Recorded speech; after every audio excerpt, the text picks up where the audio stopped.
Olá, querido, querida, beleza? Vamos lá, agora associando a química orgânica com a parte de inorgânica, as propriedades dos compostos orgânicos agora. Nós vimos muita coisa sobre propriedades dos compostos inorgânicos e agora os orgânicos. Diferença? Nenhuma. Ligação de hidrogênio, dipolo, Van der Waals, é uma lei, ou íon dipolo, né? Ou pontos de hidrogênio, ligações de hidrogênio, dipolo e Van der Waals, forças de London ou a parte de estrutura de induzido, né? Dipolo induzido, tanto faz.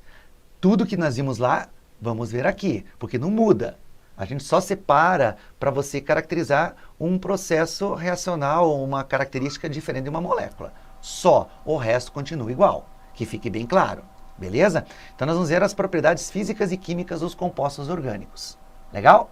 Então, mudou? Não, né? Ó, semelhante dissolve semelhante. Só que, meus queridos, é o seguinte, ó. Na química orgânica, como nós já vimos nas funções orgânicas, tanto oxigenadas quanto nitrogenadas, que são as top das funções, nós temos que tomar um pouquinho de cuidado, porque é o seguinte, ó, além dos nitrogênios e dos oxigênios presentes naquela estrutura, porque pode ser, né, estruturas com vários desses elementos. E outro detalhe, esses elementos, eles são eletronegativos. Então já guarde aí no seu material, extremamente importante. Quanto mais destes elementos eletronegativos, como nitrogênio, oxigênio, flúor, cloro, bromo, estiver na cadeia carbônica, mais polar ela será. Legal? Quanto menos, menos polar. Tudo bem? Porque, na verdade, pessoal, você tem que pensar agora sempre em duas características. Na parte polar da molécula e na parte apolar da molécula. Sim, porque você tem uma cadeia hidrocarboneto. Aí você tem alguma coisa ligada que é eletronegativo. Essa é a lógica. Captaram? Então você vai ter sempre uma estrutura de carbono com hidrogênio, que é o quê? Apolar. Lembra de HC e hidrocarbonetos sempre vão ser o quê? Apolares. Só que se você colocar grupos eletronegativos dando as funções orgânicas, álcool, ácido carboxílico, amina, amida, tornam essa estrutura mais polar do que apolar do hidrocarboneto. Entenderam? Vou repetir.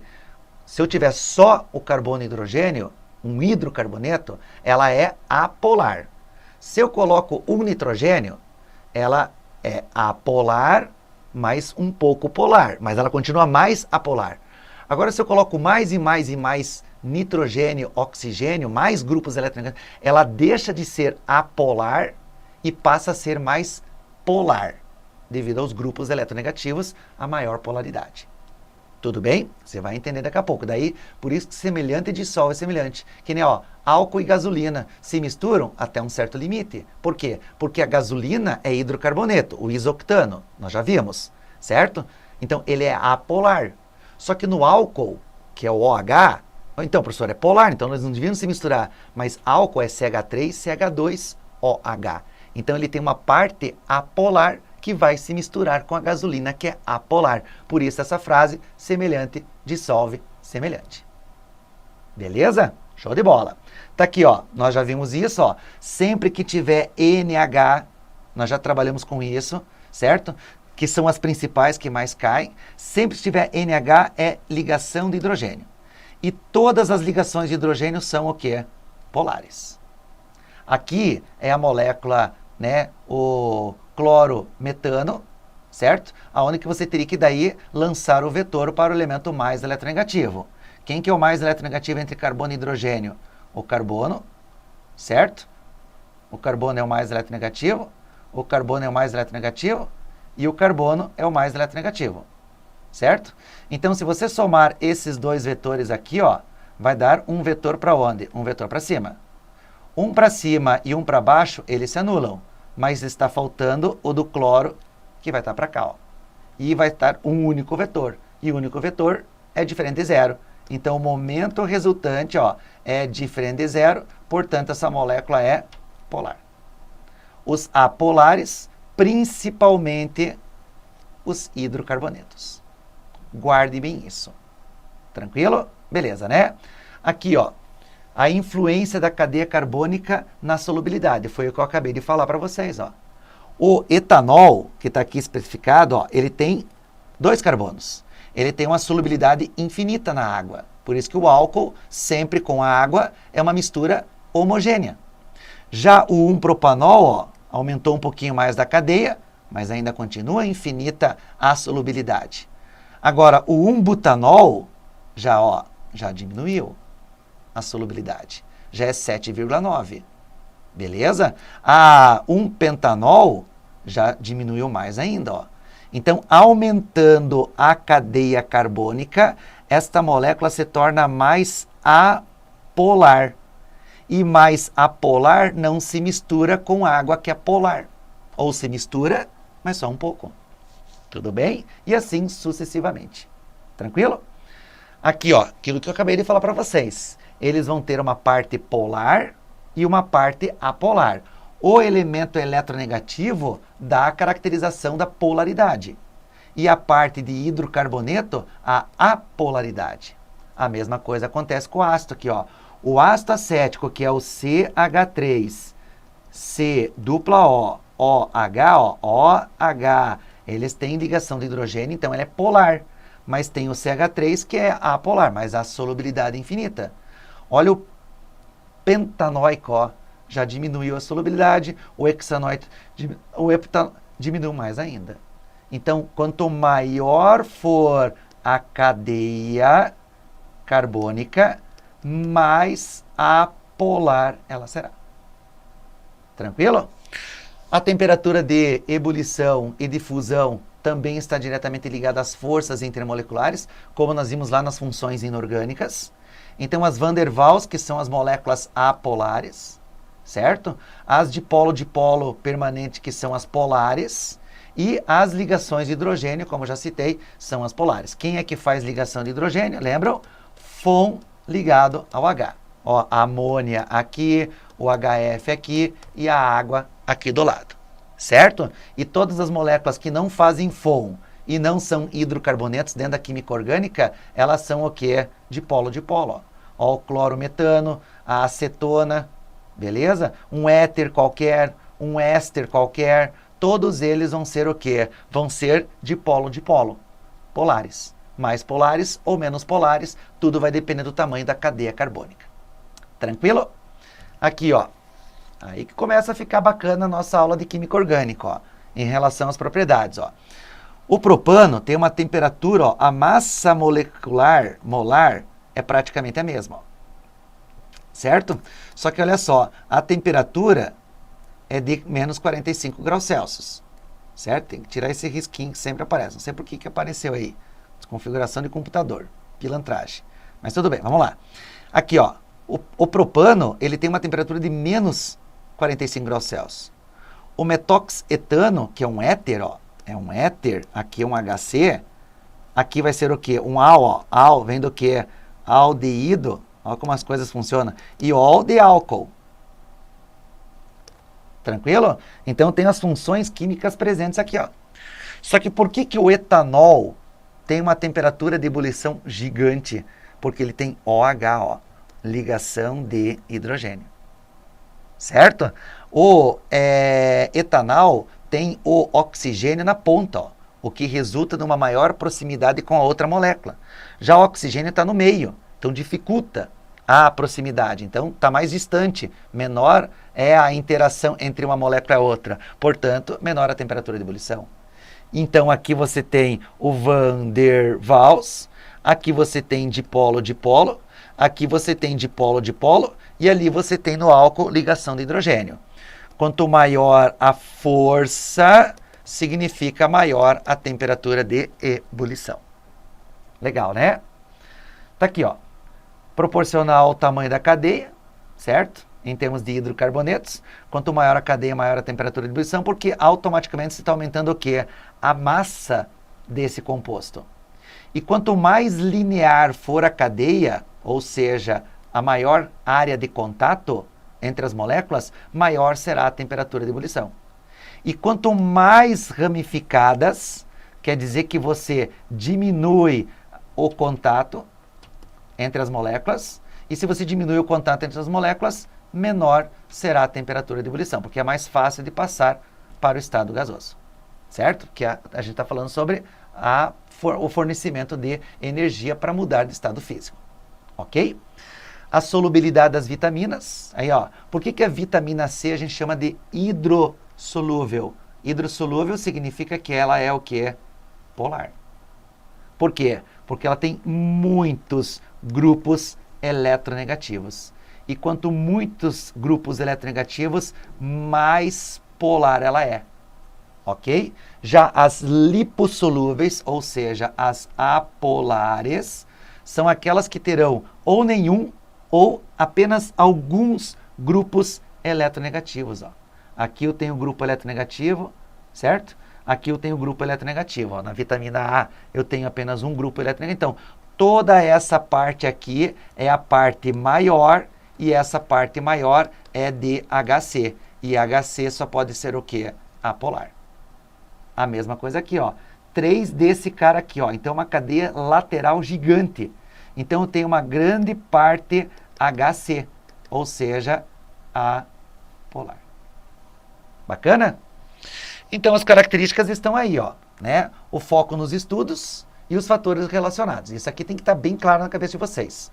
Ponto de fusão, ponto de ebulição e a solubilidade. Quem que vai interferir diretamente no ponto de fusão, no ponto de ebulição e na solubilidade? As forças intermoleculares, a massa molar e a superfície de contato, como já havia comentado com vocês. Questãozinha para ser resolvida, ó. A atividade bactericida de determinado composto fenólicos ou compostos fenólicos deve-se, em parte, à atuação desses compostos como detergentes que solubilizam e destroem a membrana celular fosfolipídica das bactérias. Quanto menor for a solubilidade dos compostos fenólicos em água, maior, ó, quanto menor for a solubilidade, ou seja, quanto mais apolar for o cara, né, esses compostos fenólicos em água, maior será a ação antisséptica. Com relação à solubilidade dos compostos fenólicos 1, 2 e 3 em água, assinale a opção correta. Então aqui, ó, opa, aqui, ó, isto aqui é polar, isto aqui é polar, isto aqui é polar. Só que note que essa estrutura aqui, ela tem o quê? Ela tem a maior parte HC. Então ela é mais apolar. Então essa é minha cadeia de melhor ação antisséptica. Tudo bem? Então, essa aqui é o 1, acho que cortou ali, essa é 2 e essa é 3. Então, a 1 é mais solúvel que 2 e 2 é mais solúvel que 3. Sim, se essa é mais apolar, esta é a mais polar. Professor, mas também tem o hidrocarboneto que é o benzeno. Beleza, mas eu estou caracterizando solubilidade. Aquilo que eu já falei para vocês. Solúvel mais ou menos depende da polaridade. Como é mais polar, outra é mais apolar, eu posso medir um grau de polaridade, de solubilidade propriamente dita. Então, 1 é mais solúvel do que 2? Perfeitamente correto. E 2, que tem apenas um radical aqui em comparação ao 3, é mais solúvel? É, então essa letra A já é a nossa resposta. 1 é menos solúvel do que 2? Não. 2 é menos solúvel do que 1? 2 é menos solúvel do que 1. E 1 é menos solúvel que 3? Não, 1 é mais solúvel do que 3. 2 é mais solúvel do que 1? Não, 2 é menos solúvel. E 1, 2 e 3 individualmente têm a mesma solubilidade. Não, eles não têm a mesma solubilidade. Entenderam como você focar na característica da molécula, achar os grupos eletronegativos, já é o suficiente para você determinar uma certa maior ou menor solubilidade? Muito tranquilo, beleza? Próxima questão, ó. Considere a tabela seguinte. Então, ó, eu tenho hidrocarbonetos, certo? Ó, todos esses caras aqui, pentano, hexano, são hidrocarbonetos. Tudo bem? Só que este aqui é mais linear. Ok? E esse aqui, ó, de 2,2 dimetilpropano, esta tem a menor superfície. Porque prop são 3 carbonos, but são 4, então maior. certo? E até comparando esse aqui vai ter, né, em comparação a esses dois, esse tem a maior massa. Daí você pode perceber aqui, ó. Agora, etanol é ligação de hidrogênio. Já, cara, ó a temperatura de ebulição, certo? Éter dimetílico, ó, certo? Então, é dipolo, menos 24. E as suas temperaturas? Vamos ver o que ele vai pedir. A análise das informações da tabela permite concluir que a temperatura de ebulição de um composto está relacionado com o número de átomos de carbono e hidrogênio de suas moléculas. O número de carbonos e hidrogênios interfere na temperatura de ebulição? Com certeza. Ok? O formato de suas moléculas, sim, se ela é linear, se ela é ramificada, isso caracteriza um formato diferente. Então, verdadeiro. 3. A existência ou não de ligações pontes de hidrogênio entre as moléculas. Com certeza. É correto afirmar que 1, 2 e 3 estão perfeitamente corretas. Se eu tenho mais carbonos ou menos carbonos, isso vai interferir na temperatura de ebulição. Se ela é linear, se ela é ramificada, interfere na temperatura de ebulição. E as forças intermoleculares interferem na temperatura de ebulição. Aquele foco no estudo que eu coloquei para vocês. Bacana, né? Próxima questão. As vitaminas são substâncias orgânicas biologicamente ativas e fundamentais para o desenvolvimento e a saúde do ser humano. Se solúveis na gordura, são classificadas como lipossolúveis. Se solúveis em água, são chamadas de hidrossolúveis. Já falamos sobre isso. A solubilidade dessas moléculas pode ser prevista a partir da análise de suas estruturas químicas, cujos alguns exemplos estão apresentados abaixo. Então, aqui, ó, vitamina B2, ó. Opa, aqui não. Aqui, ó. Mais polar. Aqui, ó, um só. Então, mais apolar. Ó. Mais o quê? Polar. E, ó, já até tinha citado, ó, 1, 2, certo? Mas eu tenho uma cadeia hidrocarboneto gigante, então, mais apolar. Beleza? O que ele vai pedir? Dentre as moléculas apresentadas são lipoapolares. As vitaminas. Quem são os apolares que eu falei? A vitamina A e a vitamina K1. A e K1, resposta à letra A. Tranquilo. Certo? Temos que determinar sempre algumas relações estruturais aí. Bem fácil. O gráfico a seguir mostra a temperatura de ebulição, a pressão de um ATM em função da massa molar de alguns alcanos. Hidrocarboneto com simples ligação. Tá? Então, note que a massa aumenta e a temperatura aumenta. Certo?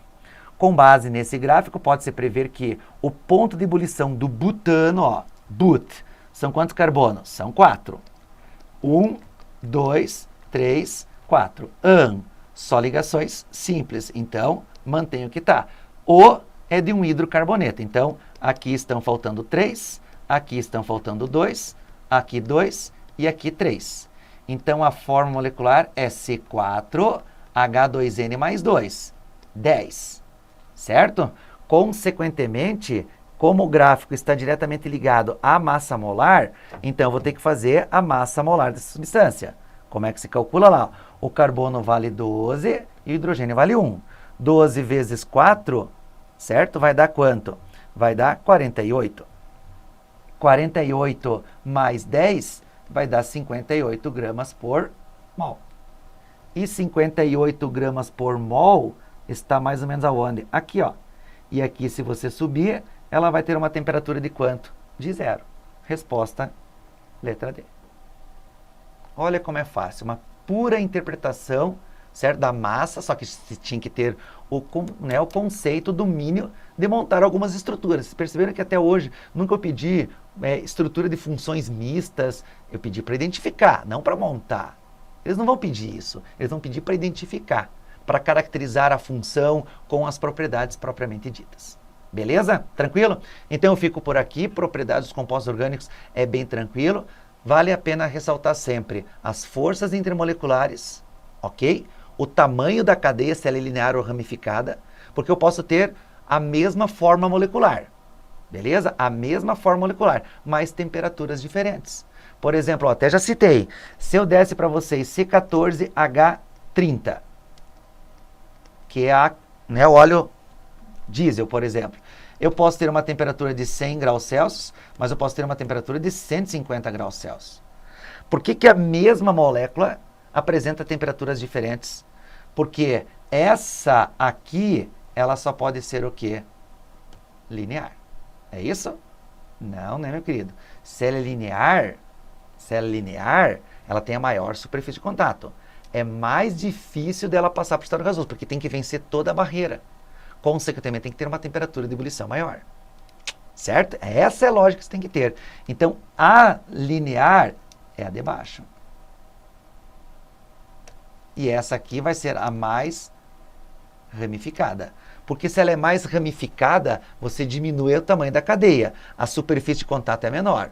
E se a superfície de contato é menor, é mais fácil de passar para o estado gasoso. Então, requer menos energia. Menos energia é 100 do que 150. Tranquilo?